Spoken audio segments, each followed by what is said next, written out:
Good morning. Welcome again to Morning Devotion, and thank you again so much for our time together. We look forward to seeing you in the services this weekend. But right now, let's go back to the book of Deuteronomy chapter 3. I call this the transitions of leadership. How do you transition a leader? If you are a Connect Group leader, how do you transition the people to a new leader? How do you make sure that they follow the new leader and the new leader can be successful?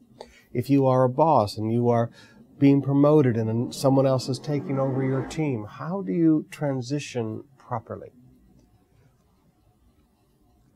God speaks to Moses, but commission Joshua and encourage him and strengthen him, for he will lead this people across the river and will cause them to inherit the land that you see.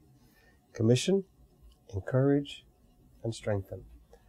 There needs to be three things that occur every time you turn over leadership. One is a commissioning. There needs to be a formal situation in which this person is now introduced as in charge. There needs to be some type of a formal turnover. If you look in the military, they have very formal things of turning over commands and people taking commands. There's a commissioning service. There always needs to be a formal endorsing from the old leader to the new leaders, and that everyone's seeing that they are now the leader. So commissioning, but also encouraging and strengthening. Part of your role, part of Moses' role with Joshua, was to not just commission him, but was to encourage him. Anytime you're taking over someone's shoes, so to speak, who have been very successful, and you're trying to fit into a successful person's shoes, it's not easy. It's difficult. And you have to make a decision that I'm going to encourage this person. I'm not going to just walk away and leave them. I'm not going to continue to hang around and try to control them and tell them what to do, but I'm going to encourage them.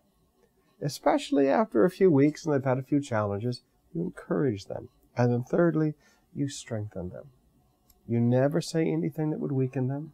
You never say anything to people that would in any way weaken that person. You don't make jokes about them. You don't do anything that would weaken their leadership. Instead, you only speak words that would strengthen their leadership. Now, these are three things we need to do as we transition a new leader into a position that we are currently leading. We commission them, formal turnover, endorsings.